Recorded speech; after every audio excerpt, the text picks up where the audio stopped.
Good morning, students.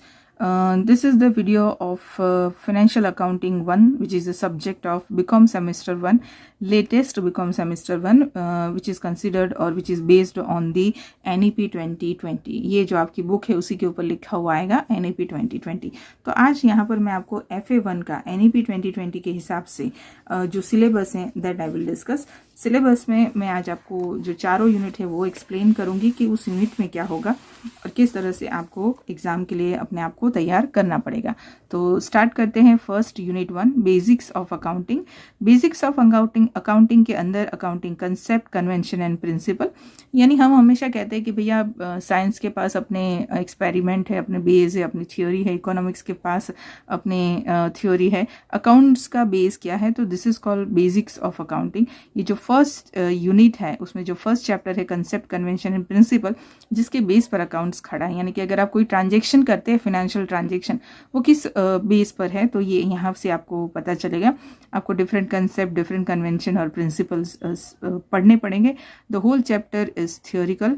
यहाँ पर कोई सम्स नहीं आएंगे. उसको थोड़ा और अगर एलोबरेट करें तो ट्रांजेक्शन्स आपको दे सकते हैं, जिसको पढ़कर आपको कहना पड़ेगा कि this transaction is based on which concept, convention और प्रिंसिपल. राइट. मैं आपको स्लोली एंड ग्रेजुअली एक एक कंसेप्ट जो है, कन्वेंशन है, उसके शॉर्ट वीडियो जिसमें मैं आपको उसका बेसिक एक्सप्लेन कर दूंगी. This is very important. This first chapter is very important. Now understanding of vouchers and transaction. इसमें आपको वाउचर्स के बेस पर ट्रांजेक्शन्स दिए जाएंगे जिसको आपको समझना है. अगर मैं आपको यहाँ पर दिखाऊं तो ये इस तरह से वाउचर्स होंगे. ये जो वाउचर्स हैं उसके बेस पर आपको यहाँ पर आगे सम्स करने हैं.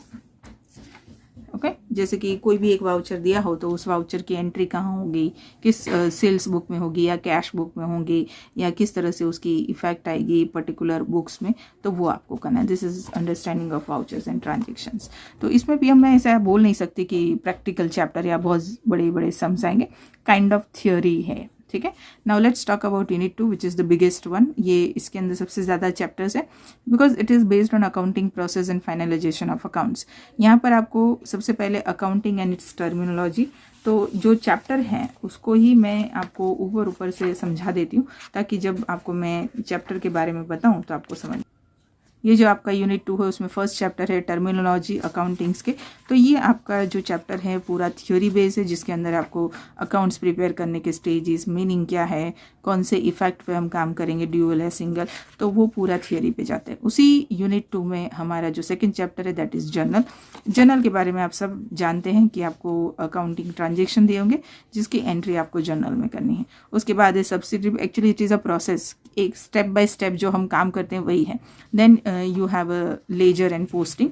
एंट्रीज करने के बाद हमें उसको पर्टिकुलर लेजर में उसकी पोस्टिंग करनी होती है, तो वो आपको करना पड़ेगा. Then we have a subsidiary book, sales book, purchase book, cash book, वो हमें बनाना है, तो वो subsidiary book. Then we have this cash book, जो आपका यूनिट 2 का 7th नंबर का चैप्टर है कैश बुक. कैश बुक आप सब जानते हो, कहीं ना कहीं आपके 11th-12th में आया होगा, पर यहाँ पर आपको सिर्फ कैश ट्रांजेक्शन की एंट्री करनी. इस तरह से आपकी कैश बुक आएगी. जैसे पासबुक होती है वैसे कैश बुक होती है, लेकिन यहाँ पे सिर्फ कैश ट्रांजेक्शन होते हैं. Then we have trial balance and final account. Final account आप जानते हो कि आपको trading P&L and balance sheet बनानी होती है. इस तरह से trading P&L and balance sheet. और फाइनल अकाउंट के पहले आपको ट्रायल बैलेंस सिखा दिया जाएगा कि ट्रायल बैलेंस में क्या करना है. ये है हमारा ट्रायल बैलेंस, जिसमें आपको सारी सब्सिडरीज बनानी होंगी, कैश बुक बनाना होगा, आपको लेजर्स बनाने होंगे, and then final you have to prepare trial balance and the last में फाइनल अकाउंट, जिसके अंदर trading P&L and balance sheet. तो this one is the biggest one. लेकिन ये आप कहीं ना कहीं 11th-12th में इसको आप फेस कर चुके हैं. ये हमारे अकाउंटिंग प्रोसेस है. एक्चुअली फाइनल अकाउंट पहुंचने से पहले कहाँ से शुरू करके कहाँ तक पहुंचना है, ये पूरा प्रोसेस है जिसे हमें 1 by 1 करना पड़ेगा. जिसमें कुछ चैप्टर्स में थियोरी ज़्यादा है, कुछ में प्रैक्टिकल्स हैं, जैसे कि ये पूरा थियोरी बेस्ड है. Dual effect of transaction and accounting equations, ये रूल्स ऑफ डेबिट क्रेडिट, ये सब आपका थियोरी बेस्ड आएगा. जनरल से स्टार्ट होगा आपका प्रैक्टिकल. राइट. चलिए, उसके बाद हमारा यूनिट 3 आता है सिंगल एंट्री. सिंगल एंट्री के बारे में आप सब मेरे ख्याल से 11th-12th में आपका सिंगल एंट्री नहीं आया होगा, लेकिन बीकॉम सेम 1 जो पुराना था उसमें सिंगल एंट्री डेफिनेटली था. तो सिंगल एंट्री के सम्स ऑलरेडी हमारे वीडियोस उसके चैनल पे, हमारे चैनल पे वीडियोस अवेलेबल हैं. मैंने NEP करके ही प्लेलिस्ट बनाया हुआ है जिसमें सिंगल एंट्री का सम है, same to same single entry है जो पहले बीकॉम सेमेस्टर 1 में आ चुकी है। सम्स भी वही है, कोई चेंज नहीं है। तो आप जो चैनल पे वीडियोस अवेलेबल है उसकी हेल्प से सिंगल एंट्री आराम से समझ सकते हैं। तो सिंगल एंट्री आप अगर अभी से कोई चैप्टर स्टार्ट करना चाहते हैं कि भैया मैम एक चैप्टर आप करवा दे तो हम शुरू करें, तो single entry you can start, right. And the last one is accounts of non trading organization. ये जो accounts of non trading organization है वो BBA में आता था पहले।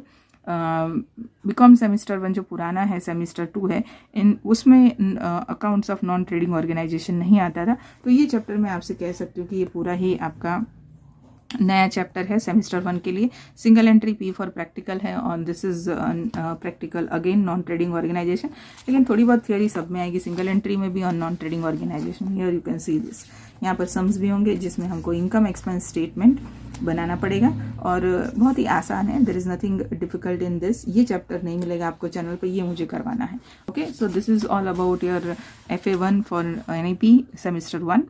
मैंने आपको चारों यूनिट में जो थियोरी प्रैक्टिकल का जो बाइफर्केशन है वो भी दे दिया है कि कौन सा थियोरी है कौन सा प्रैक्टिकल है। आपको अगर आप प्रैक्टिकल पे ज़्यादा अच्छे हैं तो you have to always start with the single entry and then non profit organization and accounting concept and convention. जो मैंने कहा आपको एक एक कंसेप्ट और कन्वेंशन में आपको शॉर्ट में समझा दिया करूँगी। तो जो मुझे करना है प्रैक्टिकल में that is non trading organization, मुझे उसके सम्स डालने हैं।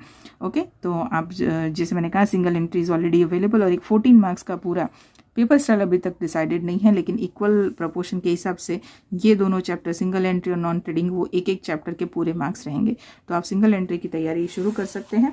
मिलते हैं नेक्स्ट वीडियो में जब मैं आपके लिए एक नया चैप्टर और नया वीडियो लेकर आऊँगी। तो मिलते हैं नेक्स्ट वीडियो में। Till then everyone work hard, best of luck.